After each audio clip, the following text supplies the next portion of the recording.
कितने करीब मेरे साईं।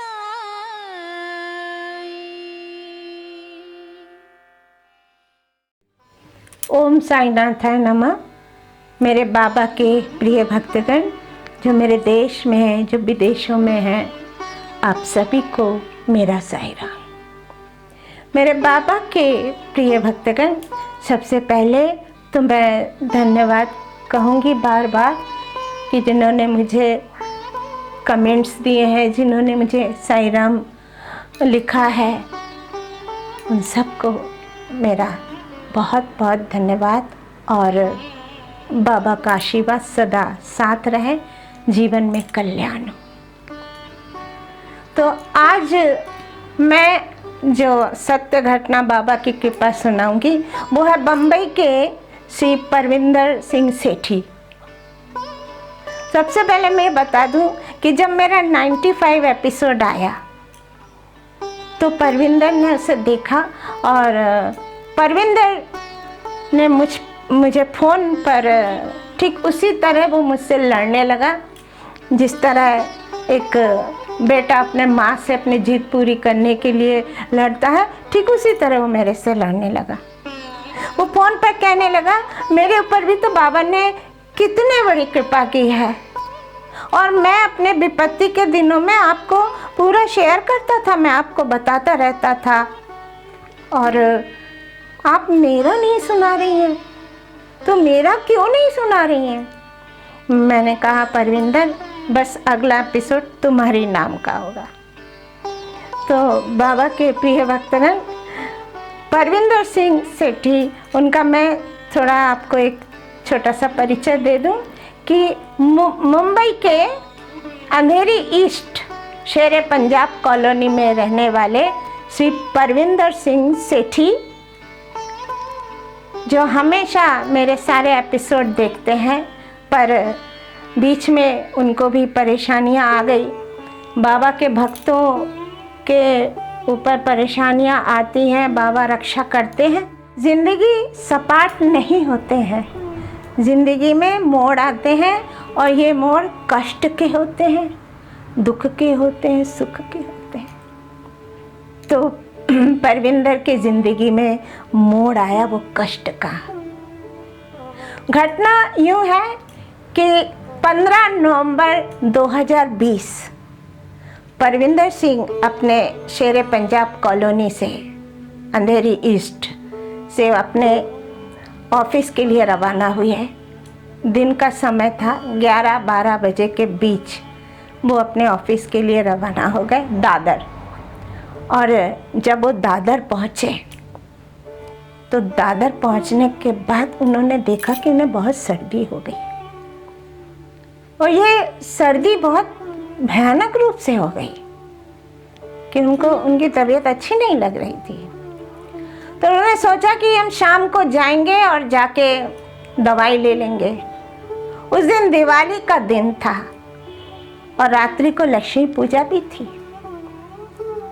तो परविंदर जी शाम को ना जाके 2:30 बजे अपने घर पहुंच गए। तबीयत भी ठीक नहीं लग रही थी और लक्ष्मी पूजा की भी चिंता थी। वो 2:30 बजे अपने घर पहुंच गए और जाकर वो विश्राम करने के लिए लेट गए, ये सोचकर कि शाम को दवाई ले लेंगे, और वो लेट गए। शाम 6 बजे जब उठकर बैठे तो उन्होंने देखा कि उनके दाएं आंख की पुतली जो एक तरफ स्थिर हो गई,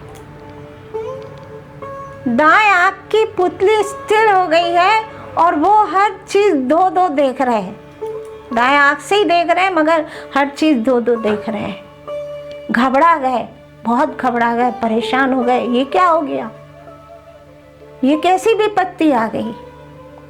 घबरा कर वो डॉक्टर के पास दौड़े।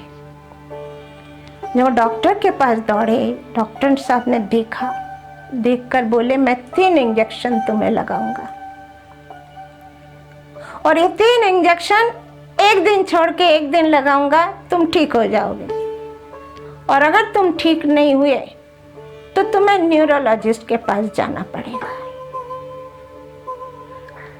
उसने बहुत आशा की थी कि 3 इंजेक्शन लगने से वो ठीक हो जाएगा। तो देखिए, एक दिन छोड़ के एक दिन 3 इंजेक्शन परविंदर को लगा। डॉक्टर ने 3 इंजेक्शन लगा दिए, मगर परविंदर को आराम नहीं पहुंचा। वो परेशान हो रहा था क्योंकि वो 2-2 देख रहा था, बहुत परेशान हो रहा था। तब दोस्तों के कहने पर एक और डॉक्टर के पास गए। दोस्तों ने सलाह दिया कि बहुत अच्छे डॉक्टर, एक बार इनको दिखा दो। तो दोस्तों के कहने पर एक और डॉक्टर के पास पहुंचे। जब उन डॉक्टर ने परविंदर को देखा और कहा कि मैं तुम्हें 15 दिन की दवाई दूंगा और ये बहुत अच्छी दवाई दूंगा, 15 दिन में तुम ठीक हो जाओगे, और अगर तुम 15 दिन में ठीक नहीं हुए तो तुम्हें न्यूरोलॉजिस्ट के पास जाना पड़ेगा, मगर मुझे विश्वास है तुम 15 दिन में ठीक हो जाओगे।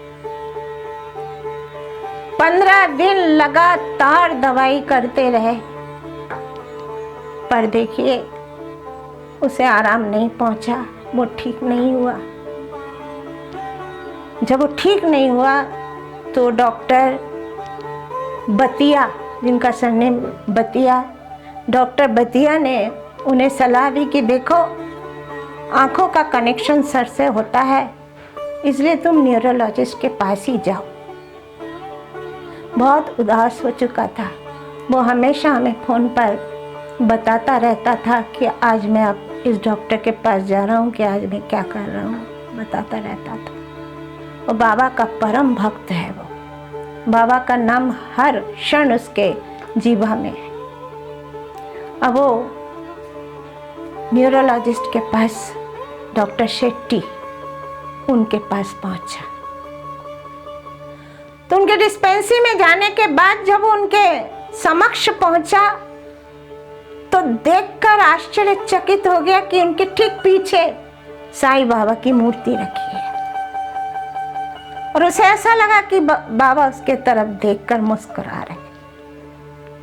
उसे बहुत शांति मिली, उसे इतनी शांति मिली, उसे लगा कि हम बिल्कुल ठिकाने, ठीक जगह आ गए हैं, अब यहाँ मैं ठीक हो जाऊंगा। यहाँ आने के पहले भी उसने मुझे फ़ोन किया था और फिर जब डॉक्टर साहब ने कहा कि तुम MRI करा कर रिपोर्ट लेकर आओ, फिर मैं आगे देखता हूँ, तो उसने मुझे फ़ोन किया, साईं माँ मैं MRI कराने जा रहा हूँ, अब तो आप बाबा से कहो कि मुझ पे दया करे। मैंने कहा बेटा, मैं ऐसा करती हूँ कि दरबार में जाकर मैं वीडियो कॉल लगाती हूँ, तुम बाबा का दर्शन कर लो। वो बहुत प्रसन्न हो गया कि बाबा का दर्शन होगा, और मैं दरबार में आई, मैंने वीडियो कॉल लगाया, परविंदर ने बाबा का दर्शन किया। दर्शन करते साथ ही उसके आंखों से आंसू बहने लगे। वो बाबा को देख देख कर रोने लगा, और वो बच्चों जैसे रोने लगा कि कौन सी गलती मैंने कर दी थी जो आप मुझे कष्ट दे रहे हो, क्यों मेरे आंखों को इस प्रकार आप कष्ट दे रहे हो कि अब मैं 2-2 देख रहा हूँ, मैं ठीक से देख नहीं पा रहा, ऐसा मेरे साथ क्यों हो रहा है बाबा। उसने कहा, बाबा मैं तो रोज़ साईं सच्चरित्र पढ़ता हूँ, मैं तो आपकी नीम की पत्ती रोज़ खाता हूँ, मैं तो रोज़ ऊदी जल पीता हूँ, फिर भी मुझे ऐसा क्यों हो रहा है, क्यों नहीं मैं ठीक हो पा रहा हूँ। मैंने देखा वो बहुत ज़्यादा रो रहा है। मैंने कहा, परविंदर अब मैं रखती हूँ, तुम जाओ, बाबा अवश्य तुम पे दया करेंगे, क्योंकि तुमने इतनी भक्ति की है, तुम्हारे अच्छे कर्म है, तो बाबा ज़रूर दया करेंगे तुम्हें। तो मैं कब ठीक हो जाऊँगा, मुझसे पूछने लगा। मैंने कहा कि तुम 9 महीने में ठीक हो जाओगे। प्रिय भक्तगण, मैंने इसलिए उससे बोला 9 महीने, क्योंकि मैं कुछ लंबी अवधि उसको बता दी। बाबा तो सबूरी कराती है ना, ये मुझे मालूम है, बाबा सबूरी कराते हैं, और सबूरी के लिए सब्र होना बहुत ज़रूरी है।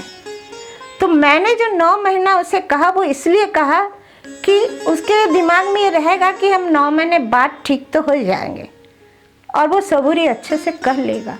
इसलिए मैंने उसे कहा तुम 9 महीने में ठीक हो जाओगे। ये 9 की संख्या मैंने बाबा के नवीरा भक्ति का लेकर उससे कह दिया। वो चला गया MRI कराने और जिस दिन रिपोर्ट लेने जा रहा था उस दिन फिर मुझे फ़ोन किया। मैंने कहा जाओ बेटा, सब बाबा पर छोड़ दिया मैंने, तो बाबा तुम पे दया करेंगे।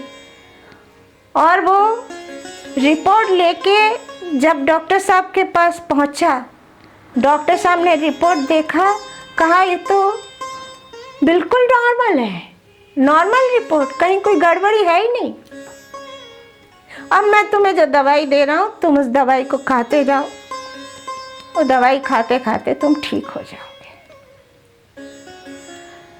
देखिए वो दवाई खाता चला गया कई दिन तक, मगर ठीक नहीं हुआ। वो बहुत उदास हो गया, वो निराश हो रहा था, एक तरह से निराश हो चुका था वो, पर बाबा को नहीं छोड़ा। वो साईं सच्चरित्र पढ़ता रहा, बाबा का नाम जाप करता रहा, ध्यान में बैठता रहा। साईं सच्चरित्र जब वो पढ़ता था तो उस समय उसे हर अक्षर 2-2 दिखते थे, फिर भी वो कष्ट से पढ़ता था। तो उन्हीं दिनों शिरडी में क्विज कंपटीशन चल रहे थे जो मोबाइल के माध्यम से चला रहे थे, और वो बाबा के जीवनी संबंधित प्रश्न पूछते थे। तो अभी परविंदर ने भाग लिया और परविंदर ने सारे सवाल सही बता दिए। ये बाबा की कृपा थी, वो तो पढ़ता भी था साईं सच्चरित्र, तो सारे सवाल उसने सही बता दिए और वो विनर हो गया। देखिए उसके लिए शिरडी से पुरस्कार आया। वो पुरस्कार था ब्लेसिंग आंखें बाबा की ब्लेसिंग आंखें, ऊदी और शॉल, ये 3 चीज पुरस्कार में उसे मिले। वो बहुत प्रसन्न हो गया। उसने तुरंत मुझे फ़ोन पे बताया कि मैं विनर हो गया और मुझे ये पुरस्कार मिले। मैंने कहा अब बाबा की नज़र तुम पे पड़ गई है, बिल्कुल घबराना नहीं। तो उन आँखों को वो रोज़ देखने लगा, जो पुरस्कार में जो आँखें उनके उसके पास आई थी, वो आँखों को वो रोज़ देख रहा था और बाबा से प्रार्थना करता जा रहा था। और एक दिन उसने फ़ोन किया कि साईं माँ गजब हो गया, मेरे दाएं आँख की पुतली हिलने लगी। ये फ़ोन आया जनवरी के माह में उसके दाएं आँख की पुतली हिलने लगी। उसको पूरी आशा थी कि अब बाबा ठीक कर देंगे और फरवरी तक वो बिल्कुल ठीक हो गया।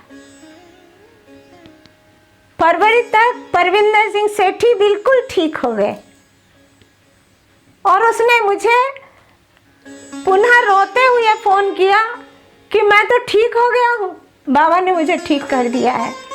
ये उसके खुशी के आंसू बह रहे थे, वो खुशी में रो रहा था। तो बाबा के प्रिय भक्तगण सबूरी कराते हैं मगर भक्तों का कल्याण करते हैं।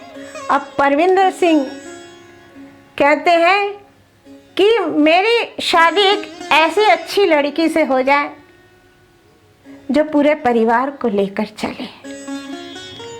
मैंने कहा ये भी तुम्हारी इच्छा बाबा पूरी करेंगे, बस बाबा से प्रार्थना करते रहना, सच्चा प्यार करना बाबा से, बाबा के भक्ति में लगे रहना, श्रद्धा और भक्ति ये कभी छोड़ना नहीं। तो मेरे बाबा के प्रिय भक्तगण, आज मैं एक छोटी सी साईं लीला आपको सुनाऊंगी। उसके पूर्व मैं ये बता दूं कि साईं सच्चरित्र के अलावा भी मैं कुछ पुस्तकों को पढ़ती हूँ और किसी एक घटना का सार निकालती हूँ और उसे मैं सुनाती हूँ, इसलिए मैं साईं सच्चरित्र की लाइन टू लाइन नहीं सुना सकती हूँ। तो आज मैं आपको सुना रही हूँ कि जब सबसे पहले शिरडी गांव में उर्स के मेले का आयोजन किया गया, सबकी सहमति से, गांव वासियों के सहमति से और अनुमति लेकर उर्स के मेले का आयोजन किया गया। बाबा भी इसमें थे शामिल। पर देखिए क्या हुआ कि आसपास के गांव के लोग सब मेले में आए। मेले की पूरी तैयारी हो चुकी थी, दुकानें जैसे भी जो होता है सब कुछ, कुश्ती वुश्ती सब तैयारी हुई थी। परंतु पानी की व्यवस्था नहीं थी। गांव में मात्र 2 कुएं थे, एक में पानी था ही नहीं और एक में खारा जल। अब जो मेले में लोग आए थे दूर दूर से, वो बहुत प्यासे रह रहे थे, कारण जितना पानी अपने साथ लाए होंगे और जितना शिरडी में उपलब्ध हुआ वो सब पानी खत्म हो चुके थे। अब पैसे लोगों को पानी पिलाना मुश्किल हो रहा था। तो गांव वासी बाबा के पास आए, कहने लगे, देवा अब कैसा करें, इन प्यासे लोगों को पानी कहाँ से पिलाएं? गांव में तो पानी की कोई व्यवस्था ही नहीं है, क्या करें? बाबा ने कहा, घबराओ नहीं।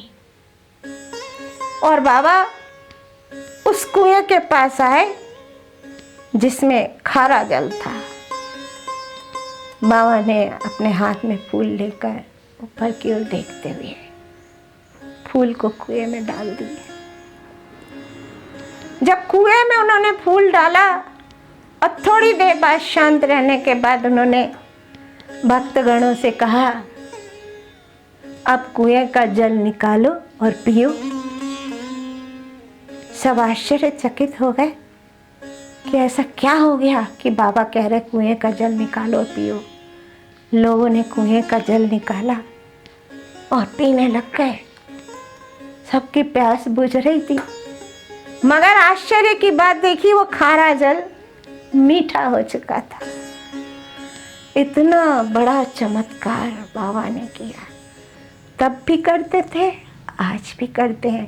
केवल भक्तों के कल्याणार्थ वो कृपा करते ही रहते हैं। बोलो साईनाथ महाराज की जय।